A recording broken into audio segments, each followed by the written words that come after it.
dog am I heated today. Really heated. And we'll get into all of this and why I'm so heated. Of course, many of you know. First, I must encourage you to hit the share button. Share it to your page. Share it to multiple places. Share it all over. Just because I asked you to, I guess. I don't know. Just go ahead and hit the share button for me. Who knows how much longer I'll be allowed on until they take me out. But we'll see. We'll see how long I can last here. But today we've got a couple issues we're going to be covering on another episode of Fresh Brewed Kentucky Politics. We're going to be talking about, of course, Beshear really stepping it up into the tyranny. He was like, you thought that was tyranny. Let me show you some real tyranny. Let me give it to you. Let me show it to you. We're going to have a protest. There shall be a protest. We're going to have a protest. We're going to say not only the left can protest when they're really pissed off, we can too.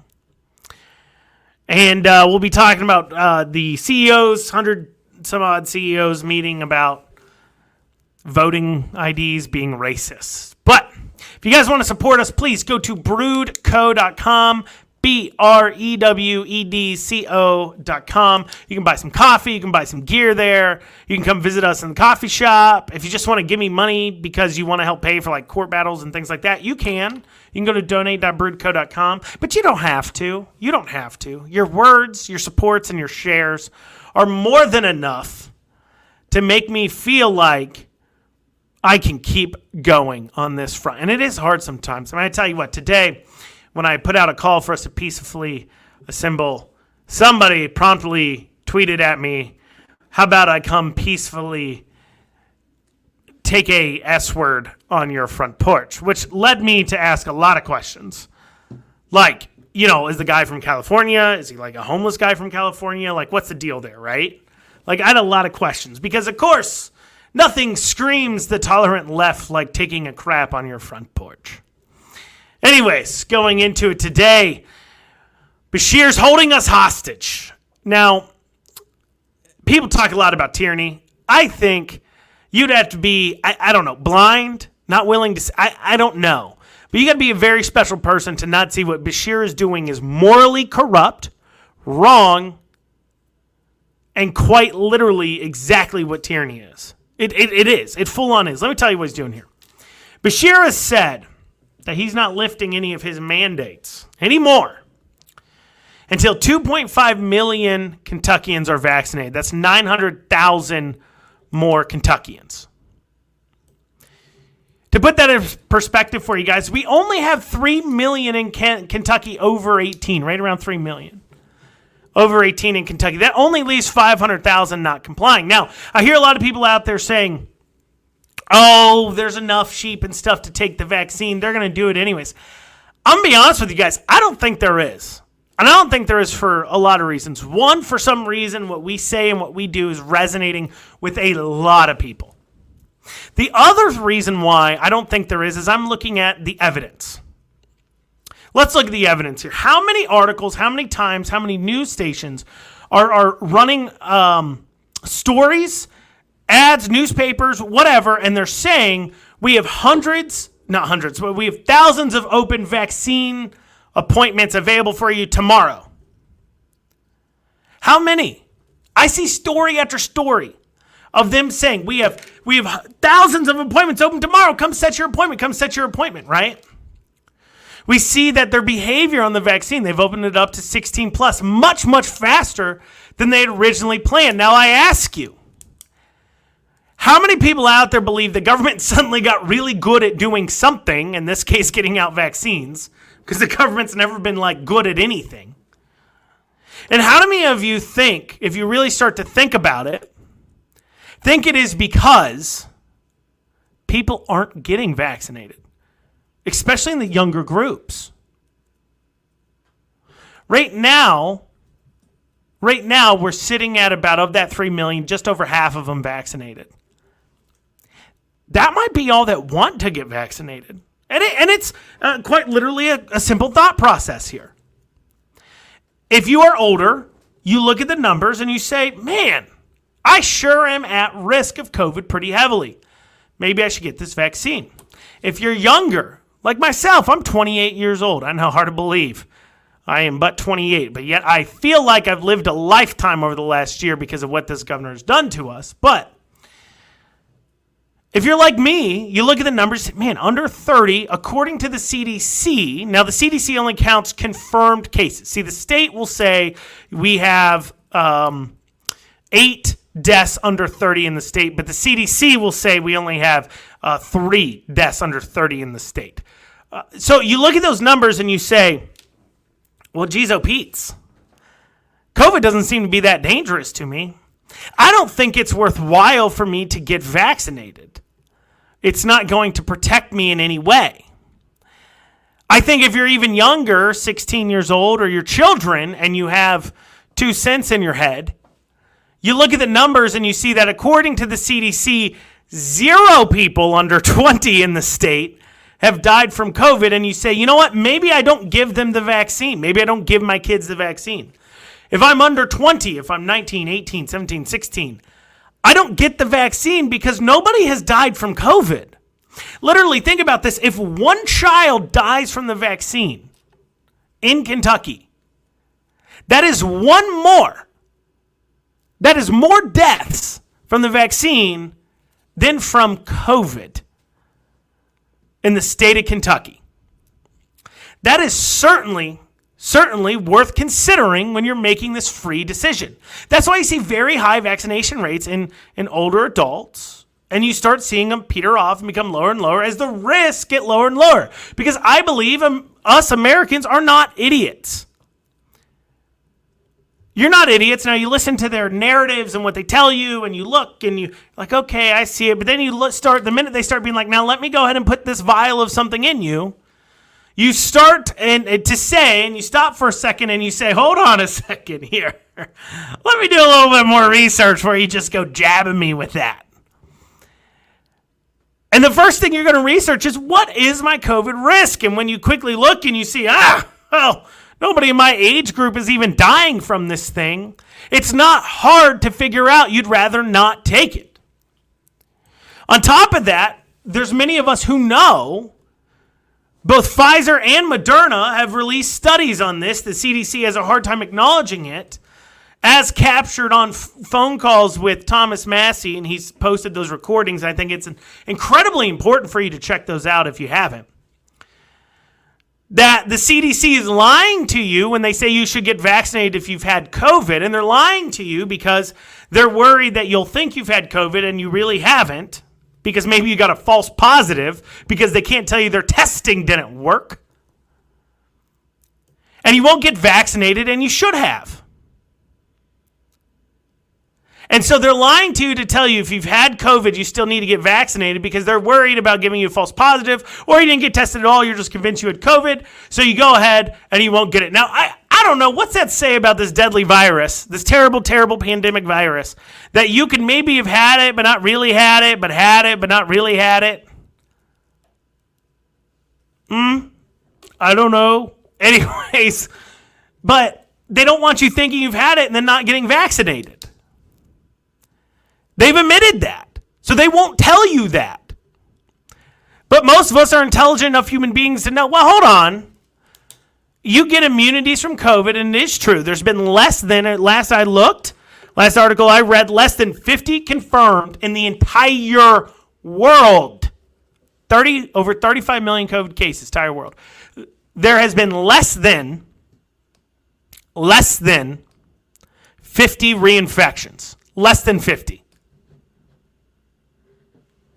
Less than 50. So it just goes to show you. But so what's Beshear do? Well, he decides, hey, I'm going to hold you hostage. Until you do what I want you to do, you're not going to be free. Now, this is kind of what he's been forced into do because he can't mandate the vaccine. He can't mandate it for 2 reasons. One, you cannot mandate a vaccine that's been approved under emergency use authorizations.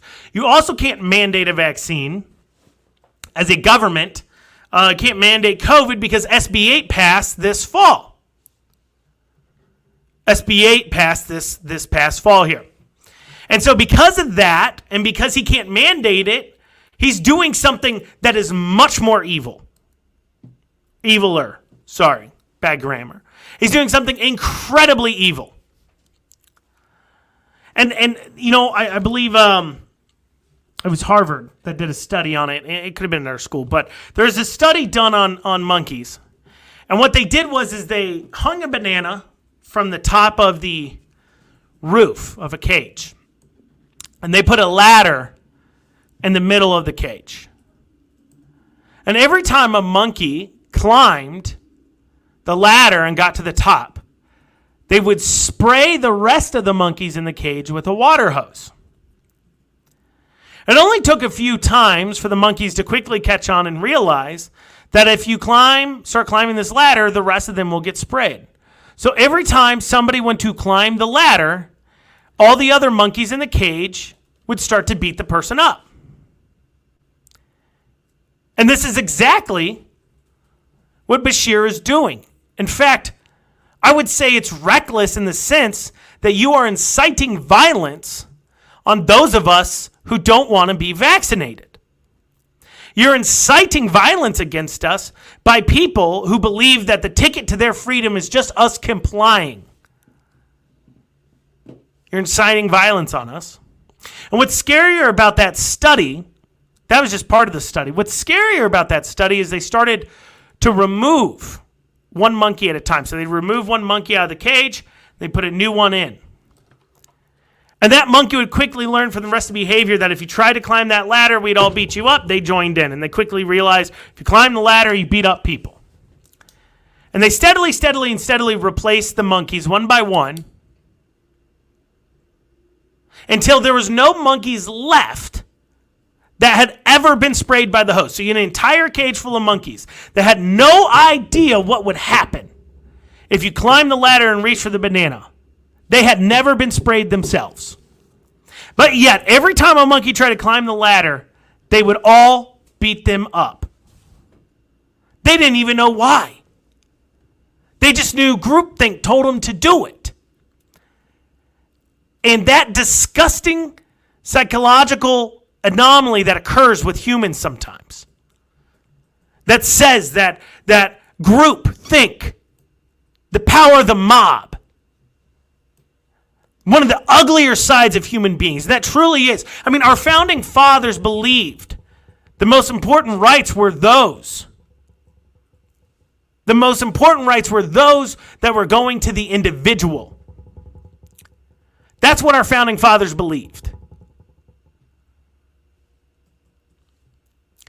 And they knew that mob mentality was one of the evilest parts of human nature. That's why they enshrined the rights to life, liberty, and property for the individual. The greatest minority is the individual. They knew it. And yet you have a governor here in Kentucky doing the exact thing, taking advantage of the ugliest side of human beings when it comes to mob mentality to make you do what he wants you to do. That's disgusting. That is morally reprehensible. This is the bottom of the barrel kind of human behavior. This man shouldn't be trusted to run his own family, let alone run a state, if he's willing to engage in this kind of behavior. And he can't even mandate you get the vaccine, so he's getting the disgusting part of society to do it for you. He is a bad person. I used to joke around and be like, he's just an idiot or whatever. He's just a bad person. This is the kind of thing that bad people do. And the fact he would proudly say it. See, at least all the other governors in these other blue states aren't saying the quiet part out loud. The quiet part is, hey, if you all get enough vaccinated, we'll go ahead and let you out. At least they respect their citizens enough to not say it out loud. He doesn't even think highly enough of us to keep it a secret. He will look us dead in the eye and say, do as I say or you don't get your freedoms. That is tyranny. That is disgusting. So we're going to push back on this. And we're first going to push back in a peaceful way. And we're going to gather on Wednesday peacefully. And I'm going to request that nobody show up with kit and rifles. Feel free, concealed carry. I do all the time. Like I said, I get a lot of threats. Outside of the threat I talked about at the beginning about somebody wanting to take a dookie on my porch. I get a lot of threats. I always carry. I'd encourage you to carry. I encourage you to carry. But do not come kitted up and with rifles and in military fatigues, because that's all the media will zoom in on. They will not bother to even cover our real message. And we will peacefully assemble. And for those who say it's the time for peace is ended, we haven't even tried peace yet. The left can march in the streets for weeks on end in cities all across the country over a death that occurred in Minnesota. Now, I know we had one here in Louisville, but I'm talking about across this nation. The left can march in streets for weeks on end. Weeks on end. Over a death in Minnesota. I don't know if you're watching that case, but you know what? It seems like there wasn't there's some facts in this case that are making it look awfully a lot like, you know what? Things happen and terrible things happen. But they can get people to march in the streets for weeks on end, yet we can't show up for one protest one day. I'm saying 10 a.m. from the governor's mansion. We need to do it. The reason why it's on Wednesday, we need to do it quick. We can't rally weeks from now about something. And we need to do it in large numbers so people know this will not stand. For those of you who can't make it Wednesday, you're asking what you can do if you're too far away. I'd encourage you to hold a protest at your local city hall, at your local sheriff's office, demanding they do not enforce these mandates any longer. We are not negotiation chips. My body is not a negotiable point. My rights and my liberties are not negotiable. You took them away from us for 2 weeks, you said, over a year ago. And now you're not giving them back unless we do as you say. So for those of you who can't make it on Wednesday, I encourage you to peacefully assemble in your own town squares. But I'm going to be outside the governor's mansion at 10 a.m. And we're not going to rally per se. We're not going to have a bunch of speeches. We're going to be chanting. We're going to be protesting. And we're going to show this is something that is a problem to us. And we will do this again and again and again if we have to until this message is heard. Because the left can show up and do it for months on end in these towns over something that didn't even occur in their state. Yet we on the liberty right or whatever you want to call it are complaining about having to show up even one day. Show up. Do something. Show up. Be peaceful. And like I said, for those who say, well, we've tried peaceful. No, you haven't. You know what peaceful is? You can say you tried peaceful if you've showed up 20 days in a row protesting something, and then men with guns come into your home. Earlier today, I got into a notification with somebody that says, time for peacefulness is over, blah, blah, blah. And I said, and I said wrongly, you won't be welcomed. It's public land. You can do whatever you want. But responded with,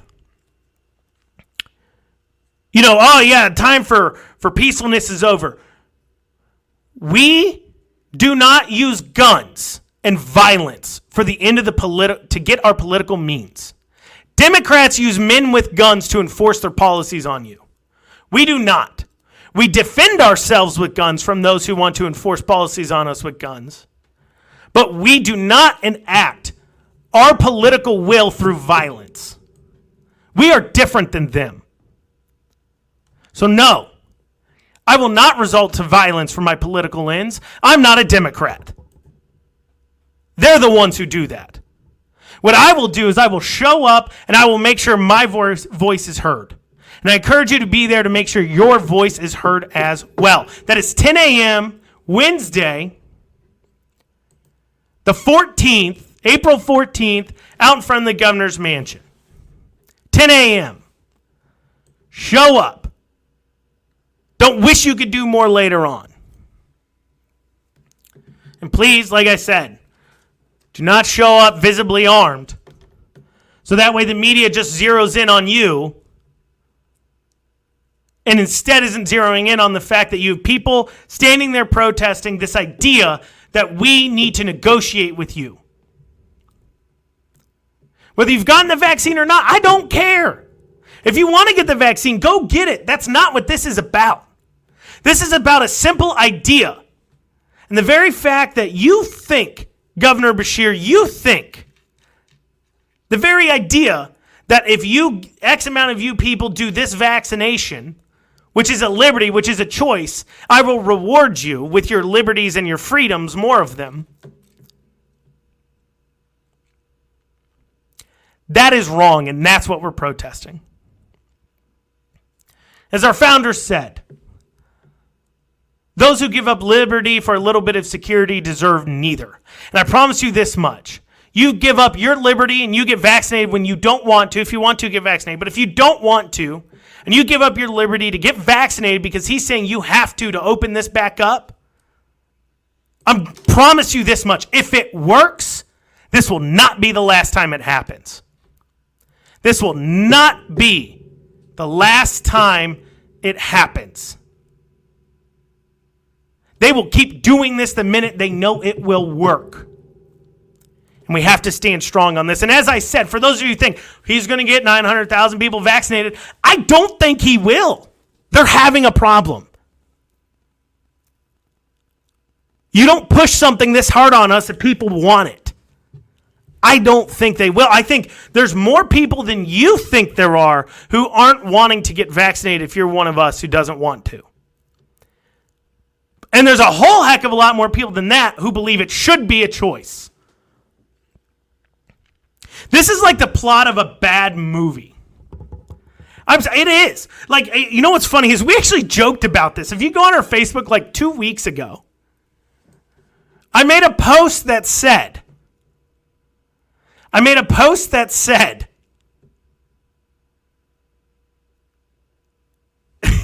that this whole vaccine situation is starting to sound an awful lot like a hostage negotiation. And look at how well that aged. Look at how well that aged.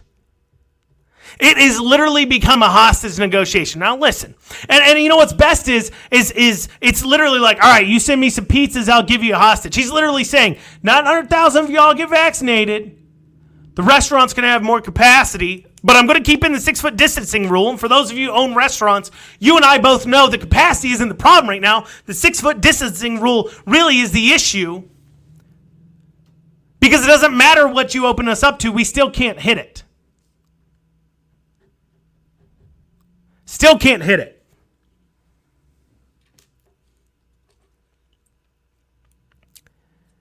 But he says if you go ahead and these 900,000 more people get vaccinated, I'll lift this, I'll lift that, I'll take away capacity restrictions on gatherings, 1,000 less. But you'll still have the mask mandate because we're worried about the variants. The threat of a variant of a disease never goes away for you dumb-durheads out there that don't know that. As long as the disease still somewhat exists, you can have a variant of it occur. That's a never-ending threat. That's one of the simple ideas about what he said. We're worried about the variants. We're going to keep the mask on anyways. So he's not even giving you all your freedoms back for just a little bit of compliance, guys. Just a little bit of compliance, guys. We'll give you some of your freedoms. Like I said, it's a hostage negotiation. Listen, I'll give you, I'll give you the freedom to run your business as you see fit, if for those business owners, if you give me 300,000 vaccinated. What is this? This is not a negotiation. It's like a bad movie. This is like dystopian future movie stuff. Well, the government then forced the vaccine on people and you couldn't operate, and then you got vaccine passports. This is ridiculous. What is going on? I cannot imagine. It's like when I thought they go far enough, they just go farther. Like, I know how you guys feel about, the closures. Obviously, we fight the closures. So business closures were pretty far. I think it's a whole nother level of tyranny when you're sitting there saying if the group doesn't do X, you all get punished. For those of you who are completely unaware, that does take away your individuality as well. For any of you guys who perhaps were in the military or something like that, you guys know this. There's a stage of basic training where the entire group will get punished for one person's behaviors. And it's to encourage compliance and groupthink. It's to break the individual wills for the purpose of the military training. This is exactly the same thing. And it's chilling to see. It's chilling to see. Now, this is, obviously, as you guys know, this is a podcast, not just Ray and I do. I do this Monday, Wednesdays, and Fridays. After this, I will be on Lions of Liberty podcast if you want to check that out today. But I did want to talk about these 100 companies getting together about voting rules. Now, we talked about how somehow IDs are racist, which I find really funny because when you look at the CEO, so like one of the main organizers of this was the former CEO of American Express. I would love to see the portionality of American Express's credit card turndowns. Wouldn't it be interesting to see if American Express turned down a higher percentage of minorities than white people? I'm not saying, because those who are unaware, American Express is a very high-level rewards card. There's a lot of places that don't even take it because the processing percentages are so high. So American Express is a little bit more of an eliter card. A little bit more of an eliter card for those of you who are unaware. And I'm going to tell you this much. And I'm not big into talking about racial stuff, but they brought it up. But I'm just going to say most of the time when I see somebody use an American Express card, like 90% of the time, they're white. So if anecdotal evidence, I think American Express is one to talk about racism.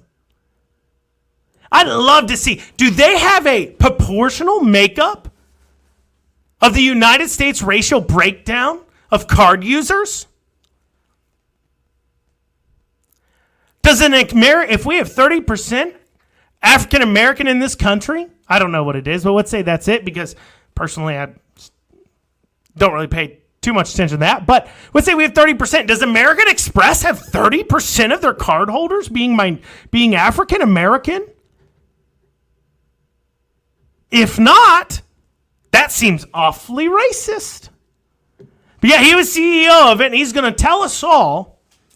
These private corporations are going to tell us all how our voting rules should work. Now, I have yet to hear, and if anybody out there listening to this, and I know there's a lot of people that listen to this that just like outright hate my guts, and you're listening to it because you want to know what the other side's doing, and I congratulate you for doing that. At least you're listening to what the other side are doing. I appreciate that. I listen to your guys' podcasts all the time. You guys a lot, and you seem unable to put together a complete thought, and you seem underprepared for your podcast, but, I listen to them. Some of you do better than others. So if you're listening to this, send me an explanation for how IDs are racist. Because I tell you this much, if minorities are having a hard time getting IDs in this country, that's a problem we need to fix because you literally cannot live life in this country without an ID. You can't. You literally cannot live life in this country without an ID. We need to fix that problem now. We don't need to fix our voting rules. If showing an ID is racist because minorities can't get IDs, we need to fix how people get IDs now. That's what needs to happen. But I got a feeling that's not the issue. I got a feeling you don't want IDs. The left doesn't. Because they like fraud. I'll tell you what I mean. They're saying it wide out in the open earlier. During 2020, what'd they say? They said, hey, go vote. Grab a friend. Make a plan to vote. Help your friend make a plan to vote. They're saying that as they're sending out mass mail-in ballots. As they're sending out mass mail-in ballots that don't require IDs. Are you telling people? Hey, grab your friend's mail-in ballot that they're not going to send in, fill it out for them, and send it on in for them. We all know that's exactly what you were doing. I have to believe these 100, first off, if you own any stock and those 100 companies sell now, they're ran by either idiots.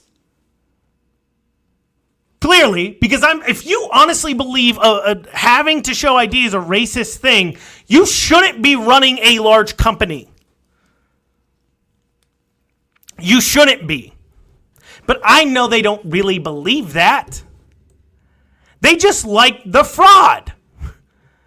Because voter fraud, and the easier it is to vote, that you don't have to verify things, it seems Democrats win more. It's a simple idea. It's not hard. And right now, the left is easier to work with the corporations than the right. You know why? Because the corporations want 15 an hour. They want to lock out Main Street from being able to compete with them. And they know by doing it, they do. That controls legislation. Big dirty secret that most people out there don't know is large corporations love regulation because it locks out competitors. And right now, the movement on the right is not that a big business to regulate, but to throw off regulations, to remove them, as we saw with Donald Trump removing regulations, and to make it easier for small business. And they don't like that. They like the Democrats and all their rules and regulations because it locks out the little guy. It makes the market not free. So of course they want them to win. I don't think for 1 second they think showing an ID is racist because Delta requires it to pick up your tickets. If you order will call tickets from the Major League Baseball, you got to show an ID. If you use a credit card to purchase something, people can ask to see the ID. American Express, Kenneth Chenault. IDs aren't racist. You just don't want secure elections. That's the problem. That's the problem. Georgia's voting law isn't even that bad. When you compare it out, you know what the only thing Georgia's voting law does different than all 50 other states? It's one thing. They require you to write your ID number on your mail-in ballots. That's the problem. You can't just grab your roommate's mail-in ballot now and fill it out for them, or the 8 people who you got sent mail-in ballots for because they never changed their address properly. For those of you who say, what do you mean by that?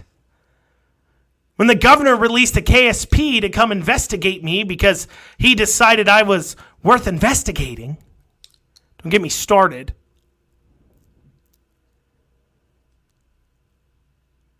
And he released him out, don't worry guys, he released him out to intimidate me. We posted about it.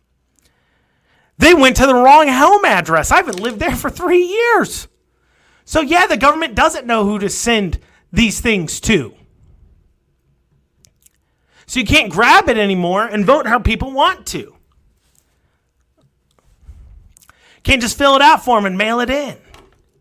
You need to write your ID on it. And if you can't find that ID, you can't just do that. That's the reason why. That's the reason why.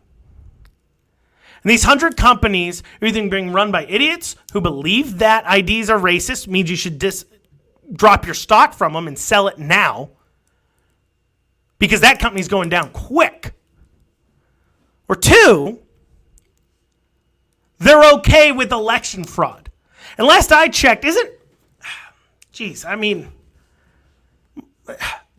meddling, at what point is trying to lobby heavily for election law change, what point does that become, I don't know, interfering in our elections? Isn't that illegal too? I don't know. I'm not a lawyer. I don't know if that crosses the line. Maybe it doesn't. I don't know. It just seems weird. But I will tell you this much. The election law stuff, it's built on a lie that it's racist. We all know it's not. And I'll leave that offer open. If anybody out there can send me an actual explanation on how asking for an ID to vote is racist, I'm all ears. And I'll even read that argument out loud here on my next podcast. That's all I have for you today, guys. Thank you so much for joining me. Please share it out. Tell people about the podcast. It's on Spotify and Apple and all over. A lot of people just discovering me for the first time. Some people not. Some people on the left just discovered this man, Andrew Cooperrider, exists, and you hate me so, and that's okay. But thank you guys for joining me. Check out the coffee shop there in Lexington, Brood. Visit us online at broodco.com, BREWEDCO.com, donate.broodco.com. Thank you guys so much.